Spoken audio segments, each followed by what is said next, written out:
nós te damos honra, nós te damos glória, nós aquietamos a nossa alma, todo o nosso ser, para estarmos em comunhão, Senhor, com a Tua presença, só a Tua presença.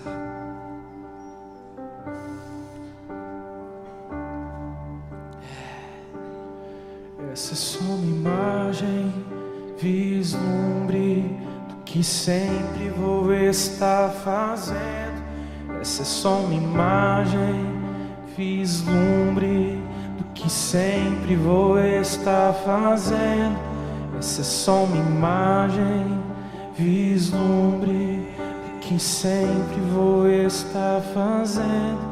Essa é só uma imagem, vislumbre do que sempre vou estar fazendo. É, Jesus! Pois eu fui feito pra comunhão, eu fui feito pra habitar nos Teus atos, Senhor, todo dia da minha vida, assim como era no Éden. Esse é o nosso lugar, Senhor. Assim será Esse é o nosso lugar, novamente. Senhor. Ansiamos, continuaremos, Senhor, nesse lugar. pois eu fui feito pra comunhão, eu fui feito pra habitar nos Teus atos, Senhor. Criado para estar nesse lugar, Senhor. Todo dia da minha vida, assim como era no Éden, assim será novamente. Minha alma anseia por Ti, minha alma anseia por Ti, minha alma anseia por Ti. Um dia é melhor que 1000 dias em outro lugar. Toma o Teu lugar, Jesus. Um dia é Toma o Teu lugar, Senhor. 1000 dias em outro lugar. Toma o controle. Nós devolvemos a Ti, Senhor, as nossas emoções. 1000 dias em outro lugar. Um dia é melhor que 1000 dias em outro lugar. Um dia é melhor que 1000 dias em outro Aleluia. lugar. Para isso vivemos. Para isso nós respiramos e para isso o Senhor nos deu emoções. Para isso temos vigor. Essa manhã eu estava no meu lugarzinho de oração, sentadinho num banco, e Deus começou a me relembrar os meus pedidos de oração e como eu pedia para o Senhor mais tempo de oração. Quando eu trabalhava secularmente, na correria da semana, eu sempre tinha o meu momento com Deus. Era muito difícil falhar um dia sem aquele momento com o Senhor. É uma decisão, é uma escolha, é uma prioridade, é uma busca, é um anseio, é uma vontade que você gera dentro de você. Senhor, eu preciso de mais tempo de oração. E hoje estava sentadinho lá naquele banco, olhando aquela fogueira, vendo aquilo se cumprir na minha história. Eu estava num lugar orando, falando com o Senhor, me movimentando para Ele. É uma decisão, é uma escolha. A oração é um momento de encontro com Deus. É um momento em que eu digo para mim mesmo, eu quero ter um encontro com o Senhor. E é um encontro diário. Nada é mais importante do que aquele encontro com Ele, porque eu sei que eu nunca vou voltar de mãos vazias. A oração é tão forte que Daniel 3 vezes durante o dia, ele orava olhando na sua janela. Ele estava num lugar cativo, ele estava na Babilônia, cativo. Ele não tinha a liberdade que o judeu deveria ter, ele não tinha tudo aquilo que ele precisava, mas ele olhava olhando para Jerusalém. Um dia estarei novamente naquele lugar, um dia estarei contemplando o Senhor no templo. Mas eu e você, nós não precisamos mais do templo. Vir à igreja uma vez por semana é muito medíocre para o cristão. Para aquele que se diz ser um discípulo do Senhor na terra, eu preciso ter momentos com o Senhor. Por isso que lá em 1 João, quando João fala aquilo que vimos, aquilo que os nossos olhos viram, aquilo que nós contemplamos, as nossas mãos apalparam a palavra de Deus e nós vimos com os nossos próprios olhos. É para você ver, é para você sentir, é para você passar tempo com o Senhor. É uma escolha sua. Não é para o pastor, não é para o bispo, não é para aquele pessoa que tem uma alta hierarquia, não é para aquele que tem um título. Eu fui feito para. Você foi feito para. Tem pessoas que namoram 6 meses e logo se casam, porque a gente acha que em pouco tempo a gente vai conhecer uma pessoa. Demora-se muito tempo, às vezes, para se conhecer uma pessoa verdadeiramente. Como que uma vez por semana eu vou conhecer a presença de Deus? Na igreja a gente recebe poder, unção, a unção das pessoas que estão ministrando, a unção das pessoas que estão pregando. Nós recebemos poder, porque intimidade gera unção, unção gera autoridade. E o poder ele vem sobre a igreja. Mas quando você vai embora, o poder fica naquele ambiente. Porque a presença precisa ser cultivada, guardada. A presença, você precisa dar prioridade para a presença do Senhor na sua vida. É o Salmo 92.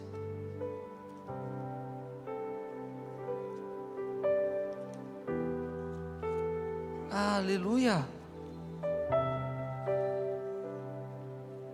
É o Salmo 92, versículo 1 e o 2. E bom é louvar ao Senhor e cantar louvores ao teu nome, ó Altíssimo, para de manhã anunciar a tua benignidade e todas as noites a tua. A oração da noite é uma oração de fidelidade, porque você andou com o Senhor durante o dia, você agradece a Ele a fidelidade dEle. Agora de manhã eu anuncio a sua benignidade, eu peço para Ele andar comigo, eu peço para Ele decidir comigo, eu peço para Ele caminhar comigo, porque à noite eu já fiz tudo o que eu deveria fazer. A oração da noite é uma oração de fidelidade, porque na primícia do dia eu apresento aquilo que eu tenho de melhor. Na primícia do dia, nos primeiros momentos da manhã, eu apresento para Ele o meu vigor, o meu dia, aquilo que eu vou fazer, dando prioridade para o Senhor. Senhor, caminha comigo nesse dia, decide comigo nesse dia, eu preciso de Ti, eu não posso viver sem Ti, porque eu fui criado para ter comunhão com o Senhor, eu fui criado para andar de mãos dadas com o Espírito Santo.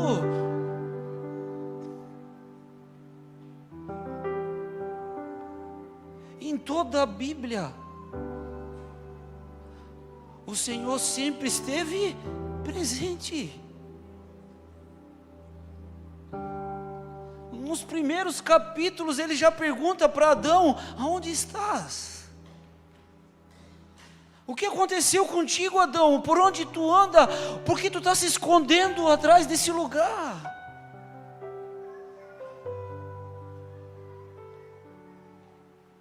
Porque o pecado sim, ele nos afasta do Senhor, de perceber e discernir e ter aquilo que Ele tem de melhor, que é a sua companhia. É para todos nós.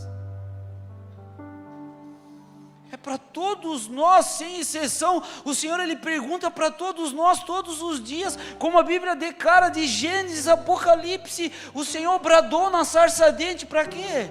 Porque o povo estava cativo, e Ele chama Moisés: tira a sandália dos teus pés, porque o lugar onde tu vai pisar é...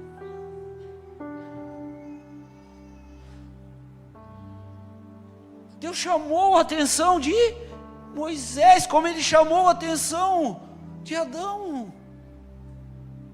como Ele chamou a atenção de Caim,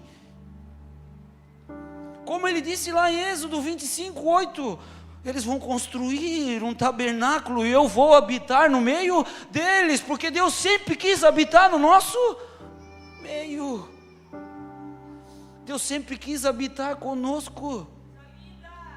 Deus sempre quis estar em comunhão, mesmo nos dias de Eli, onde ele honrava mais os seus filhos, onde os seus filhos eram filhos de Belial, onde não havia visão. Uma mulher clamou e ali o Senhor respondeu, porque a única coisa que Ele faz hoje é responder orações. Sem oração não tem vida, não existe cristianismo sem comunhão.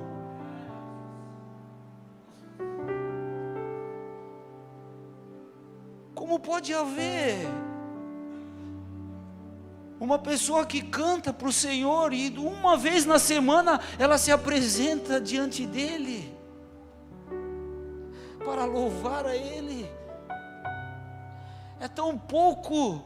Porque à medida que a vontade de Deus para mim é boa, perfeita e agradável, depende de mim.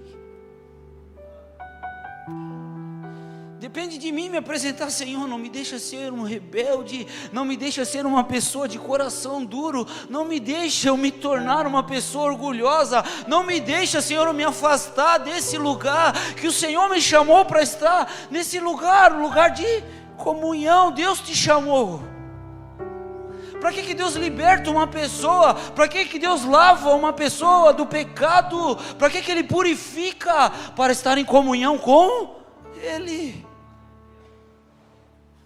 Para ver, ainda que eu não consiga olhar com os meus olhos naturais, mas os meus olhos espirituais discernem que perto está o Senhor daqueles que têm um coração quebrantado, perto está o Senhor daqueles que buscam diariamente a sua presença, perto está o Senhor daqueles que leem a sua palavra, perto está o Senhor daqueles que desejam, daqueles que anseiam, daqueles que buscam, perto está o Senhor. Mais do que imaginamos, mais do que sentimos, um Deus que lê os nossos pensamentos. Perto está o Senhor, perto está o Senhor daqueles que têm um coração para receber. Por isso nos juntamos como igreja.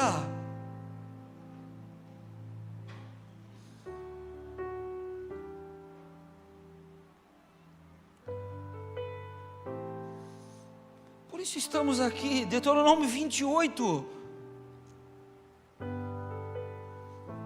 E será que se ouvirdes a voz do Senhor, teu Deus, tendo cuidado de guardar todos os mandamentos que eu te ordeno hoje, o Senhor teu Deus te exaltará sobre todas a medida que Deus tem para mim, a medida que Deus tem para você é incomparável. Mas se você ouvir, por que aqueles 3 valentes de Davi arriscaram a sua vida para buscar um gole de água para o seu rei? Porque eles estavam perto, eles ouviram o sussurro do seu, eles ouviram uma voz, porque eles estavam perto. Por onde você anda, O que você tem feito com o tempo que Deus tem dado a você? Não ter tempo para Deus é perca de tempo. Um momento, nem estava tão bom essa manhã lá, orando a Deus, né, ouvindo a minha JB Lesk cantando, batendo palma, um cheiro de fumaça. Daqui a pouco o celular tocou, a Laís ligando: pai, vem para casa, porque se tu não vir para casa a mãe vai tirar o almoço. Porque estava tão bom que eu perdi o senso do horário. Porque quando nos encontramos com Deus, verdadeiramente, aquilo que é terreno, aquilo que é carnal, perde o valor. Quando eu dedico tempo para Ele, eu vou subindo aquela trilha dizendo: Senhor, que seja verdadeiro, que seja honesto.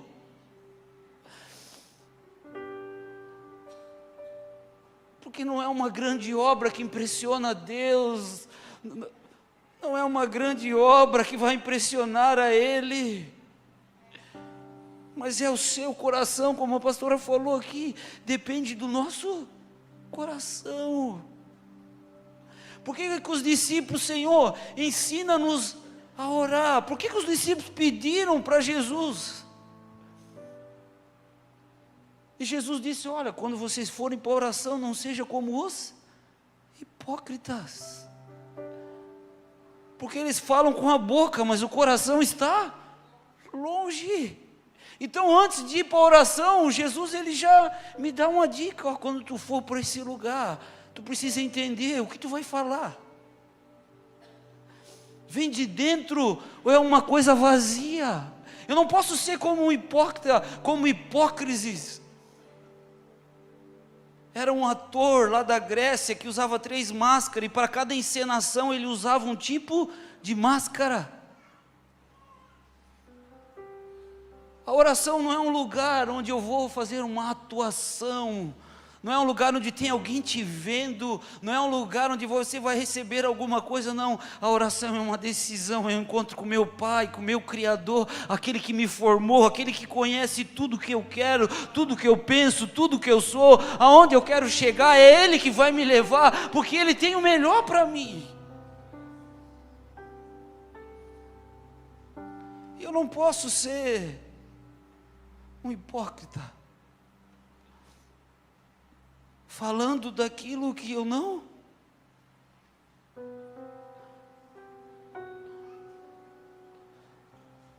Por isso nós falamos daquilo que vimos, nós anunciamos aquilo que contemplamos,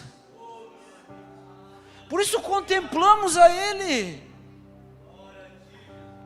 A oração é uma disciplina diária, onde tem dias que você não quer orar, tem dias que você não sabe o que falar, tem dias que você está emburrado, mas é uma disciplina constante, é um esforço diário, onde eu me apresento a Ele: Senhor, muda esse coração duro, muda esse meu jeito, Senhor, eu preciso melhorar, eu preciso continuar, Senhor, me ajuda, porque eu preciso, nós precisamos.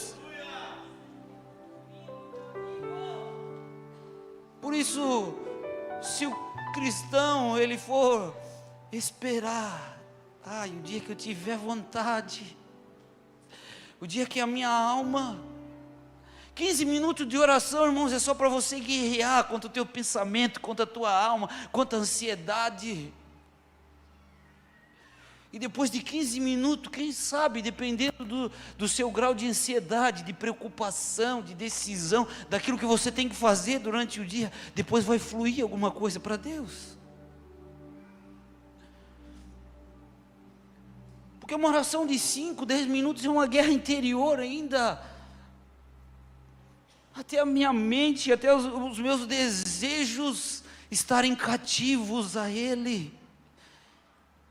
Porque nós estamos diante dEle. Provérbios fala que o Senhor está contemplando os bons e os maus. O Senhor contempla cada filho, cada ímpio.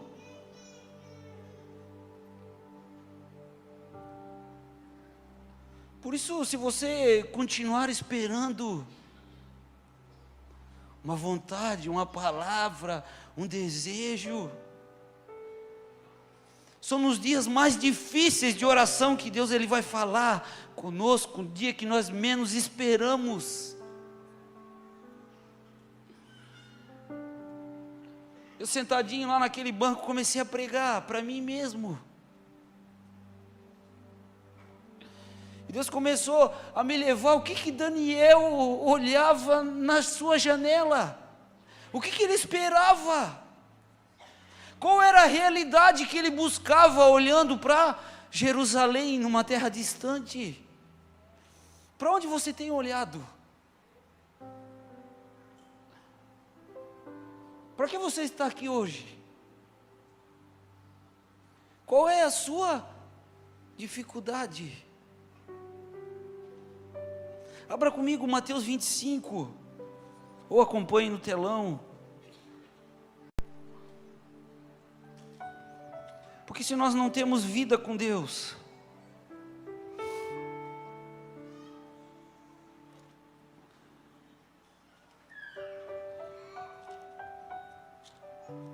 aleluia.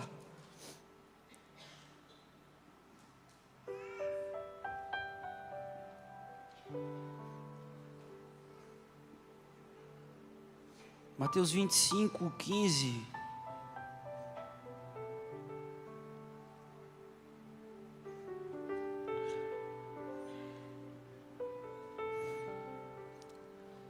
Mateus 25, 14, a parábola dos 10 talentos. Porque isto também é como um homem que, partindo para fora da terra, chamou os seus servos e entregou-lhe os seus bens. E a um deu 5 talentos.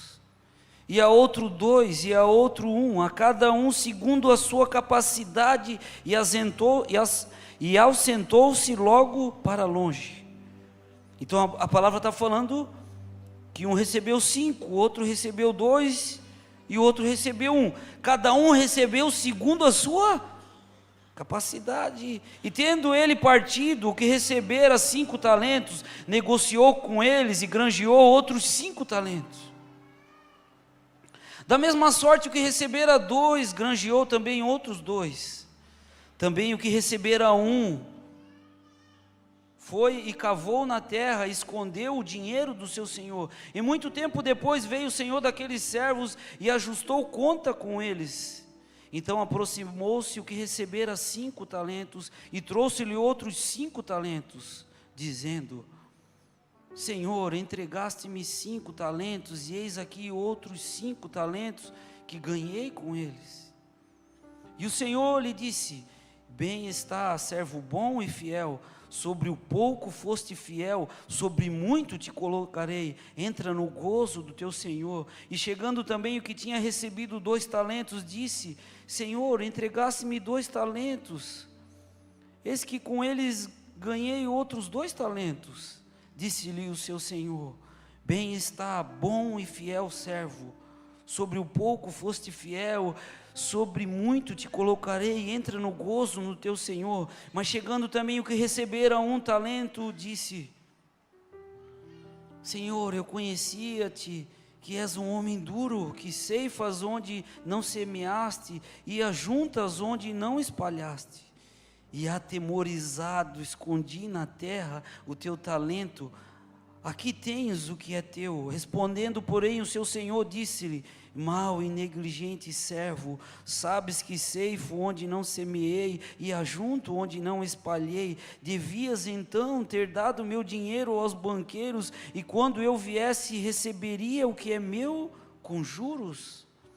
Tirai-lhe, pois, o talento e dai ao que tem os 10 talentos, porque a qualquer que tiver será dado, e terá em abundância, mas o que não tiver, até o que tem, lhe será tirado. O 30, o último: Lançai, pois, o servo inútil nas trevas exteriores, ali haverá pranto e ranger. capítulo todinho fala da vinda do Senhor, de pessoas que deveriam se preparar para estar com Ele. E fala que um recebeu 5, outro recebeu 2 e outro recebeu 1. Então todos receberam. E cada um foi entregue segundo a sua capacidade. Então justiça não é igualdade. Cada um recebe de acordo com a sua. E a Bíblia fala que o Senhor entregou 1 a 5, o outro entregou 2, e a outro, naquela época 1 talento equivalia a talvez 35 quilos de ouro. Então ninguém recebeu pouco, ninguém recebeu pouco, ninguém foi injustiçado, cada um recebeu de acordo com a medida do seu tempo. De acordo com o que você suporta, de acordo com o que você busca, de acordo com o que você semeia, de acordo com o que você se esforça para buscar a Deus. Só que nós, como seres humanos, nós temos a nossa alma que grita diariamente, né? Tudo que acontece conosco, a família, o trabalho, a casa. E nós sempre temos, eu quero falar aqui rapidamente sobre 7 sentimentos ou lugares que às vezes o diabo ele acaba se aproveitando, porque se você não tem uma vida com Deus diária, esses 7 sentimentos, eles vão perseguir você. O primeiro é a incapacidade. Deus nos deu conforme a nossa capacidade, o problema é que a gente insiste em dizer que não somos capazes, que não sabemos, que não recebemos, que não temos, e aí a gente sofre, né, da síndrome do impostor. O que eu estou fazendo aqui? Para que eu estou levantando as minhas mãos? Para que eu estou trabalhando nesse lugar?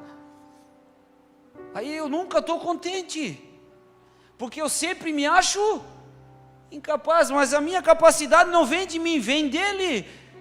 Quando eu entrego a ele, eu não posso, mas Ele pode. Eu não consigo, mas se Ele quiser. Eu não tenho toda essa capacidade, mas se Deus tiver. Por isso a vida diária com Deus é importante. Porque a porta aberta da incapacidade, o diabo ele se aproveita, e aí você fica com aquela fortaleza na mente. Será? Será? Eu acho que ser um cristão fervoroso não é para mim, é só para aquela pessoa. Eu acho que a oração é para aquela pessoa lá. Aí a gente fica sempre com aquele ponto de interrogação, porque está faltando vida com Deus. Porque todas as vezes que a gente vai para o lugar da oração, incapaz, triste, depois de meia hora, 40 minutos, se tu ficar 15 minutos falando em línguas, a sua alma ela se alegra, você fica diferente. O problema é que às vezes a gente quer fazer fogo como os primitivos faziam, e a gente está com a gasolina e com o fósforo nas mãos. Aí a gente acha que precisa sentir um arrepio para falar em línguas. Aí a gente acha que precisa de todo aquele aparato sensacional, de nível hard.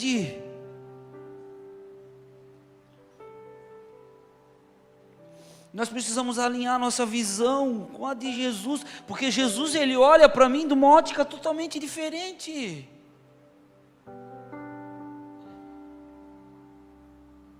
Imagine o seu anjo lá, todo empoeirado,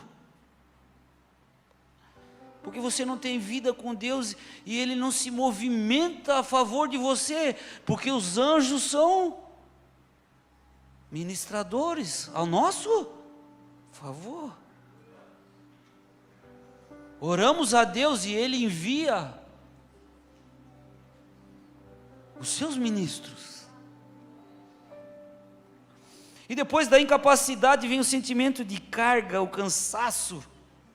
Deus não sobrecarrega ninguém, porque Ele nos dá conforme a nossa.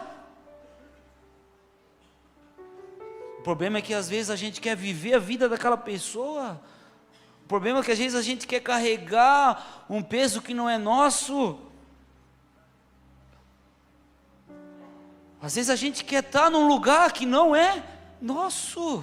Deus não tem um propósito, Deus não escolheu para você estar ali, talvez nesse dia, nessa estação, nesse tempo, mas a gente quer carregar aquele peso, que o fardo de Jesus é leve. Eu só não tenho vida com Deus, eu não peço para Ele trocar, Senhor, eu não consigo, está muito difícil para mim, me dá o teu fardo que é.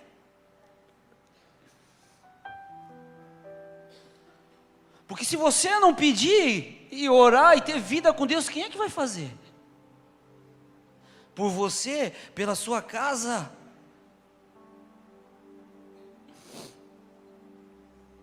Às vezes nós queremos nos igualar com outras pessoas que receberam mais do que nós. Eva comeu do fruto que Deus não tinha dado para ela. Tinha árvore no jardim, ela poderia olhar para todo aquele jardim e deixar somente aquele lugar, aquele fruto, não era? E aí a gente esquece de tudo aquilo que Deus quer fazer e de tudo aquilo que Ele quer nos usar, e a gente fica olhando para uma pessoa às vezes que é totalmente diferente da gente.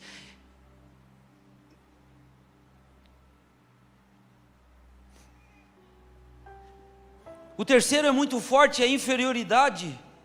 Um recebeu 5, o outro recebeu 2 e o outro recebeu 1. Aquele que recebeu 2 pode se sentir inferior àquele que recebeu. Poxa, eu prego, mas se eu cantasse que nem eu digo assim, tocasse um teclado, eu acho que eu seria um cara mais avivado.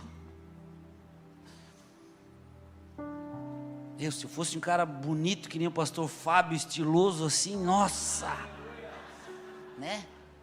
Fábio é um cara sensacional, cara, cara de outro padrão.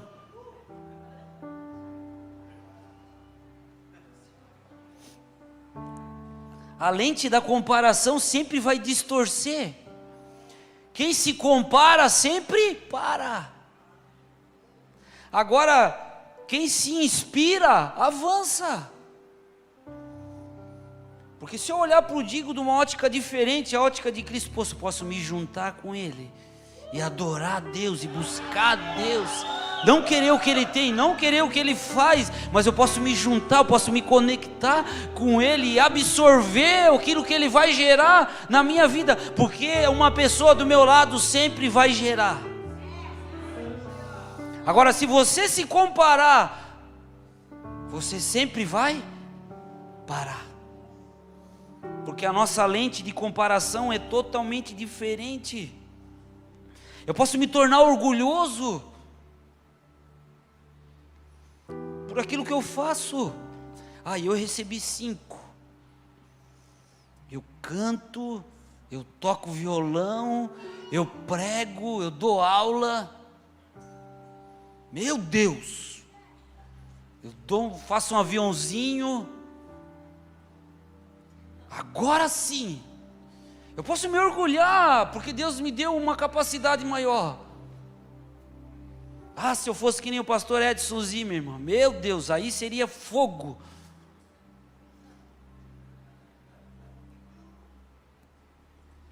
Quem se compara,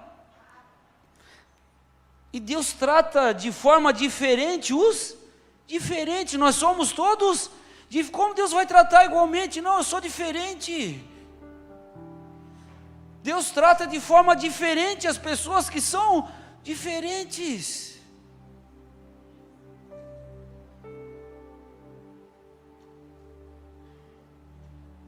Faça você o seu lugar de oração, lá na sua casa, lá no seu quintal. dentro do seu carro, o lugar não importa, o que importa é quando você marca um encontro com Ele. Fecha a porta do teu carro, liga o som lá e busca Ele. Nunca foi um lugar, sempre foi o coração. O que será que Davi viu? Você já se perguntou o que será que Davi viu? Que ele deixou o reinado de lado, ele deixou a sua capa de rei, o seu título, ele bailava, ele dançava, ele não estava nem aí para quem ele era. O que será que ele viu? O que será que ele contemplou num tempo muito distante? E como eu não posso me alegrar mais do que Davi, porque hoje eu tenho a presença do Espírito Santo dentro de mim. Eles deveriam fazer sacrifícios, sacrificar animais. Eu não preciso sacrificar, eu só preciso me apresentar. Eu preciso me apresentar a Ele. É uma constância, é uma convicção. Eu não devo me comparar com ninguém.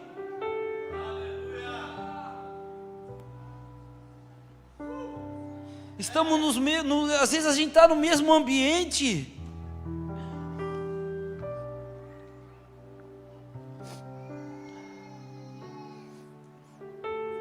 E o pior ainda, o cristão às vezes ele quer se comparar com as pessoas das redes sociais. Pessoas infelizes que vivem de aparência. Aquela foto sua lá do WhatsApp que não dá para conhecer você às vezes particularmente.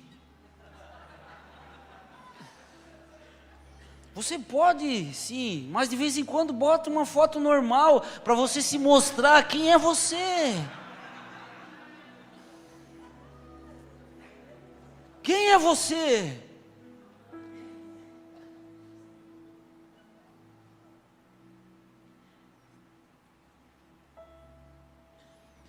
Depois um quarto momento é a insatisfação, descontentamento. O descontentamento é uma matéria poderosa para cobiça, porque eu não me contento com o que tenho, aí eu vou cobiçar aquilo que é. Ah, se eu tivesse 2 talentos, se eu tivesse 5. Se eu tivesse 1,90.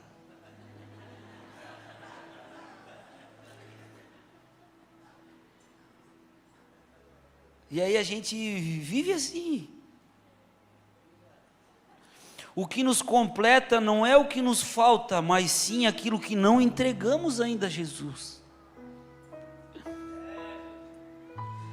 É o lugar ainda dentro de você que você não entregou para Ele. Aí sofremos, aí desistimos no meio do caminho, aí paramos. Na teologia começa o semestre, começa aquela montoeira de gente. Aí depois de um ano, mais de 90% ficam pelo caminho, porque não se esforçam. Não é, a leitura da Bíblia não é fácil. Entender a Bíblia, eu preciso primeiramente ler ela de capa a capa, depois tentar ler ela de ordem cronológica, e depois eu preciso ler mais uma vez de capa a capa. Eu preciso ler, porque uma hora eu vou.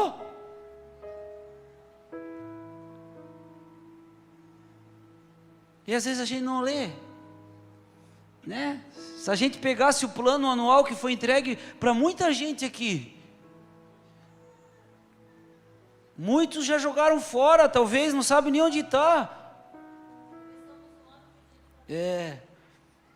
A pastora começou aqui, ela deu um presente sensacional para você, porque às vezes o plano de leitura anual ele nos leva à disciplina. Eu tenho que fazer o xizinho lá todo dia. Sem disciplina não tem hábito, sem hábito a gente não vai chegar no prazer. Por isso precisamos da disciplina. Em Jesus nós já recebemos tudo o que precisamos. A felicidade não está em receber aquilo que eu não recebi, mas de entregar aquilo que eu não entreguei a Deus ainda.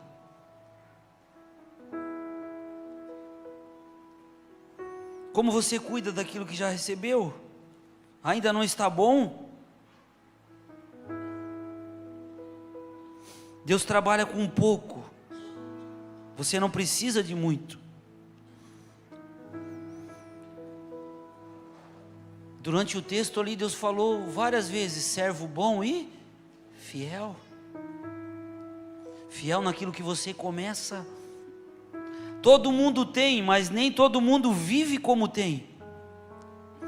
Perceber aquilo que você tem. Todo mundo tem, mas nem todo mundo vive como você tem. Você recebeu. Agora você precisa gerar esse lugar que ninguém pode fazer por você. Ninguém vai fazer por você. O quinto é um dos piores, o medo. O medo pode se tornar um grande vilão na nossa vida, porque o medo pode se tornar um demônio governando as nossas decisões. Eu não faço. Por que esse servo ele escondeu? A Bíblia fala que ele atemorizado, algumas versões com medo eu escondi.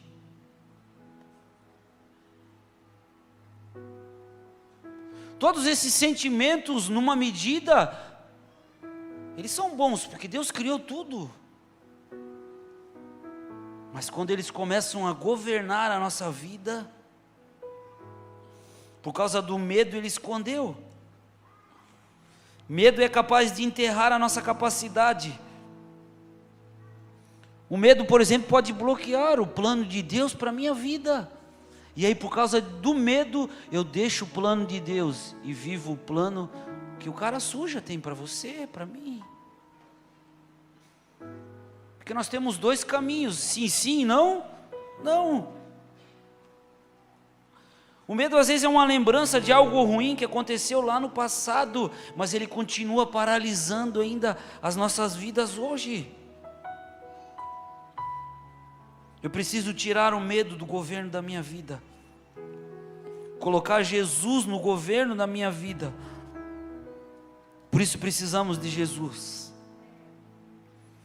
Eu não posso continuar vivendo com medo do passado, aqueles fracassos emocionais, fracassos financeiros. Aí imagine só, eu venho caminhando, não tenho vida com Deus diária, não me apresento diante dEle, não coloco tudo isso diante dEle, quem vai se aproveitar de tudo isso?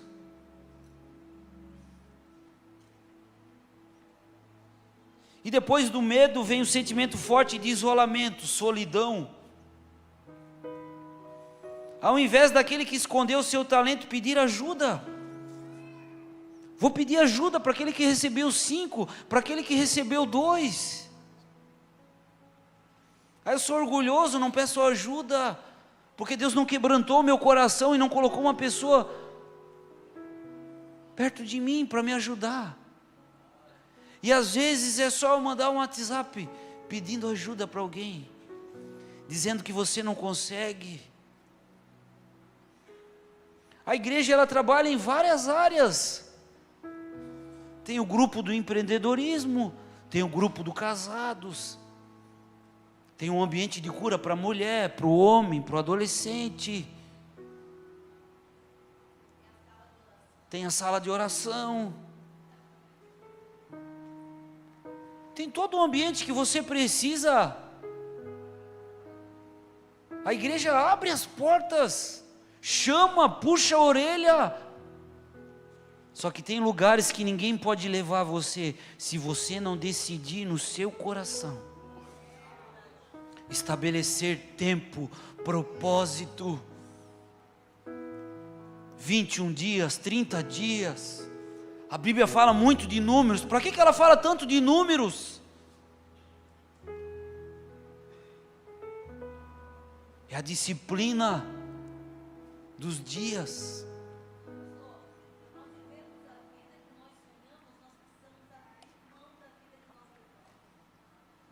Precisamos abrir mão da vida que nós levamos para viver a vida que nós sonhamos.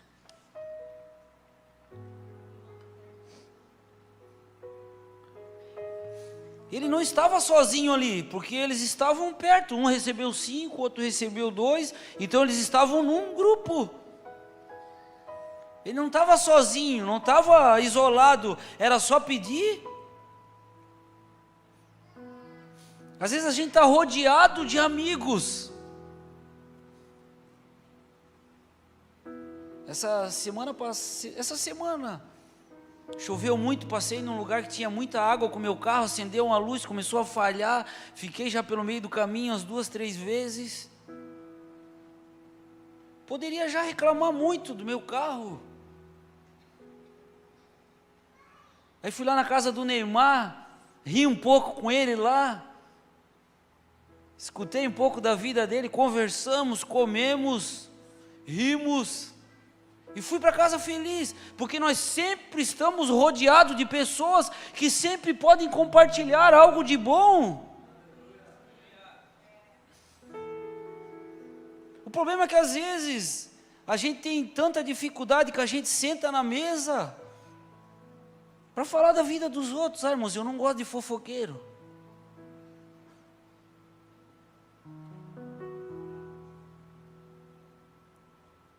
Porque se aquela pessoa está falando de alguém, ela vai falar de mim. Não pense que aquela pessoa que senta com você sempre falando dos outros, na hora que ela sair de perto de você, ela vai falar de você. Raça de víbora.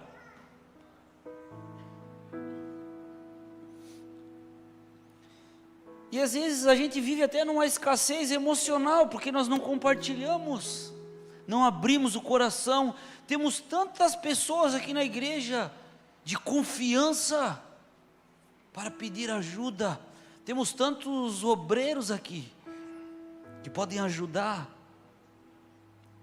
Que podem ajudar você que acha que tem só um talento, a granjear outros talentos. Mesmo recebendo muito, aquele servo viveu como miserável, isolado, com medo. E o salmista diz que Deus faz o solitário habitar em família. Por isso nós precisamos. E às vezes a gente quer o fogo de Deus, a gente quer a glória, o sobrenatural. E como que Deus vai fazer? Às vezes Ele está só esperando o momento de derramar. E a gente está ali sofrendo com as nossas emoções, com as nossas dificuldades. Ó vida! Depois vem a negligência. O problema não é sentir tudo isso aqui. O problema é negligenciar cada um deles.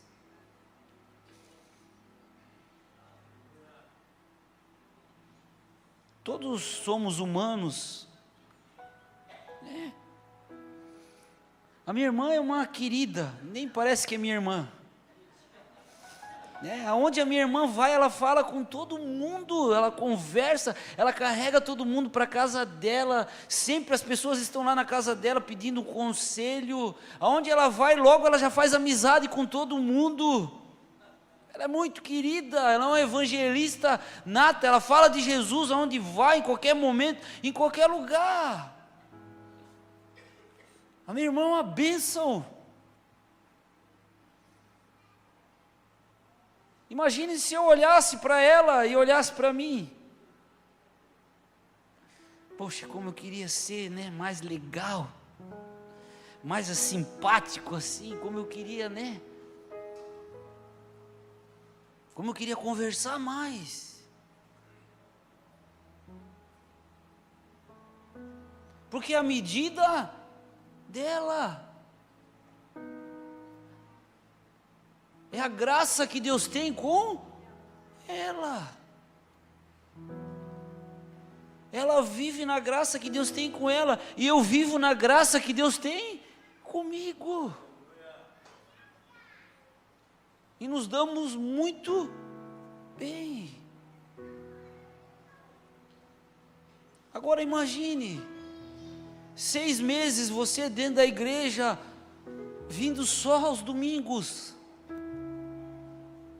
não encontrando com o Senhor lá na segunda-feira de manhã, que é aquele dia sensacional, que você tem que sair para trabalhar, que você tem que fazer tudo aquilo que você tem que fazer a semana toda.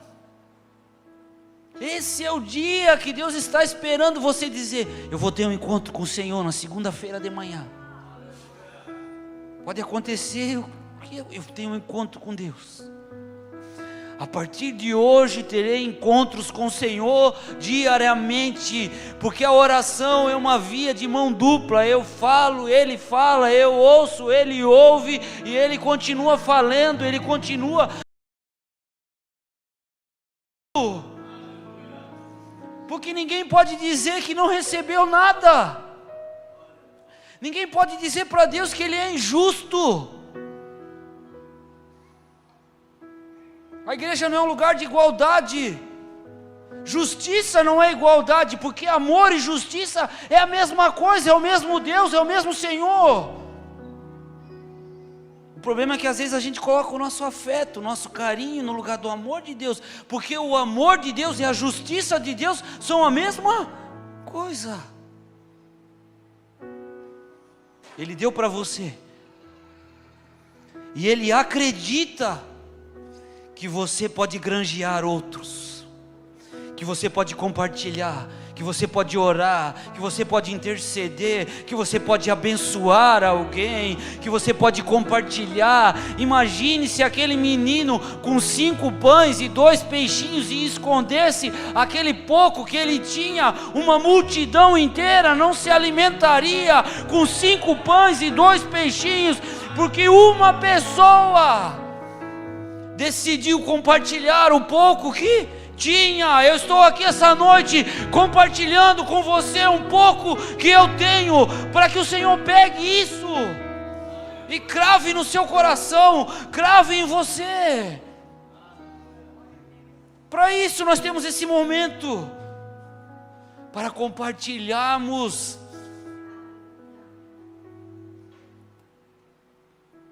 Para que você possa viver o melhor. O melhor de Deus é a presença dEle.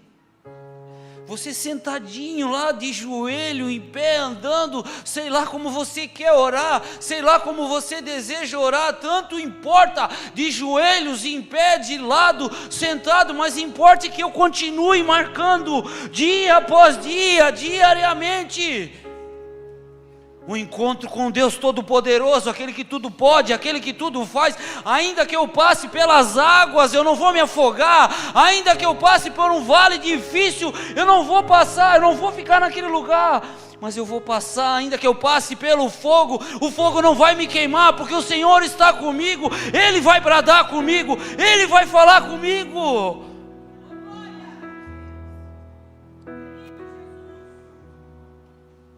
Sabe por que muitos não vêm na sala de oração? Porque é muito melhor ficar em casa sem fazer nada,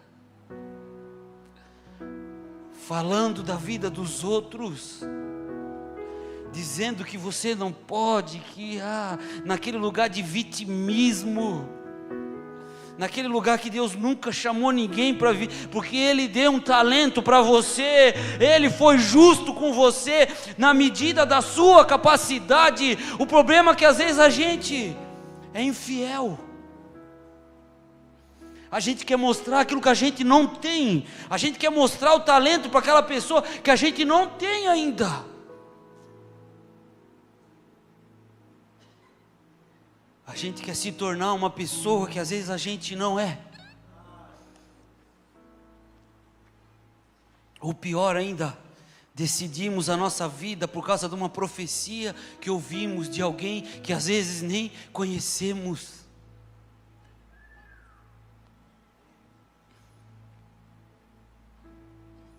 Achamos que só porque a pessoa está dentro da igreja e está profetizando, aquilo vem de Deus.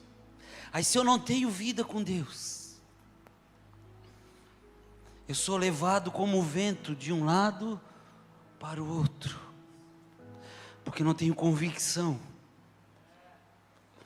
não tenho aquele lugar. Não, Deus não falou comigo isso ainda.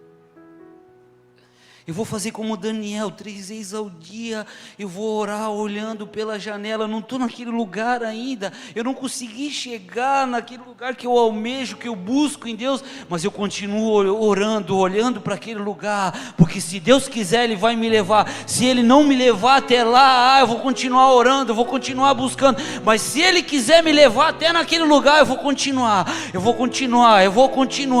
vou bradar, porque certamente Ele bradará a favor de mim. Fique de pé comigo essa noite. Espírito de vida.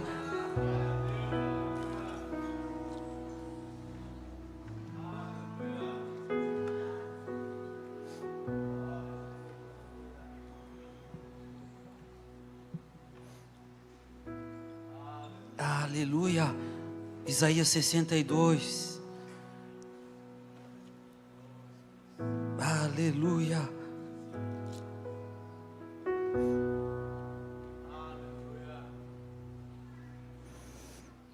Isaías 62.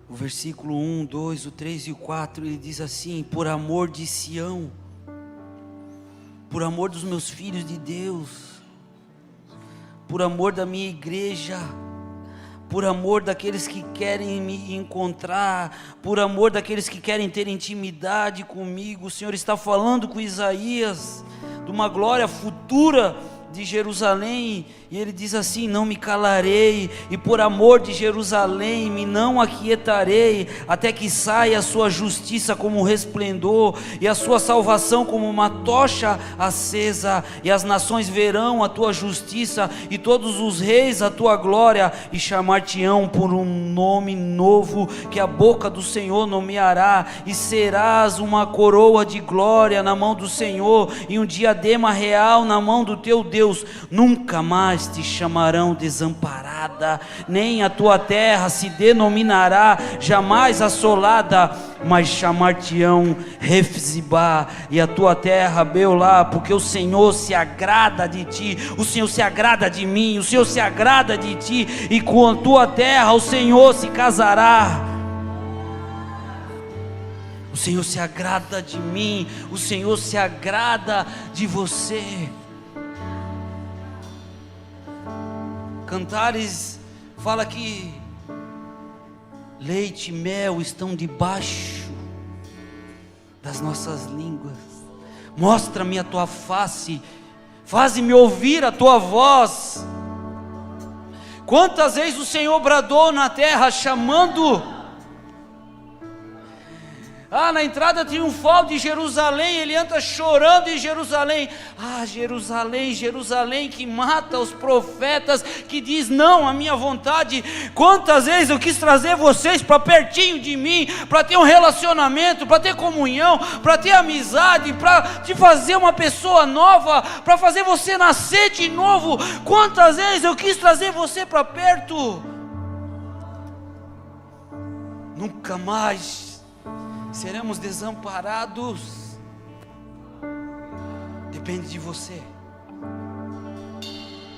depende muito de você.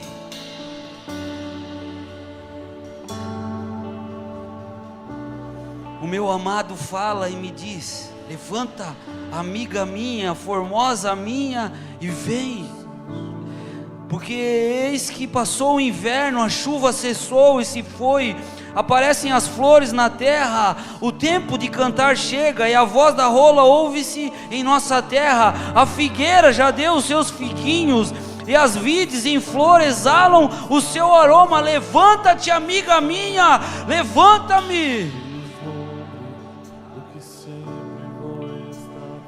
Formosa minha, e vem. Pomba minha que anda pelas fendas das penhas, no oculto das ladeiras, mostra-me a tua face, mostra-me a tua face lá na tua casa, dentro do teu carro, na empresa onde tu trabalha, por onde quer que tu andares, mostra-me a tua face, faz-me ouvir a tua voz, porque a tua voz é doce, a tua face é aprazível.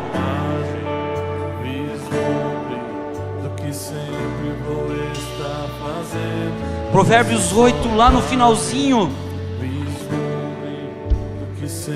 Então eu estava com ele, era o seu aluno, e era cada dia as suas delícias, folgando perante ele em todo o tempo, folgando no seu mundo habitável e achando as minhas delícias com os filhos dos homens. Ele veio, ele habitou entre nós, e ele achou nos filhos dos homens o seu prazer, as suas delícias. É o seu coração que Deus está buscando, é o seu coração que Deus quer tocar, é o seu coração que Deus quer mudar.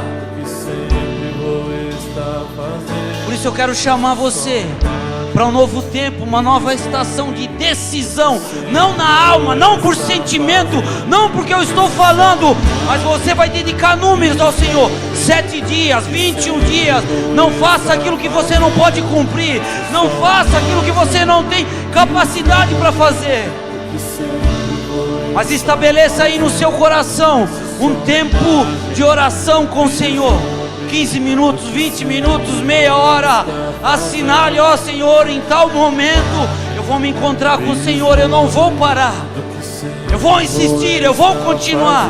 E se você quiser, vamos orar, venha até aqui na frente, entregue para o Senhor.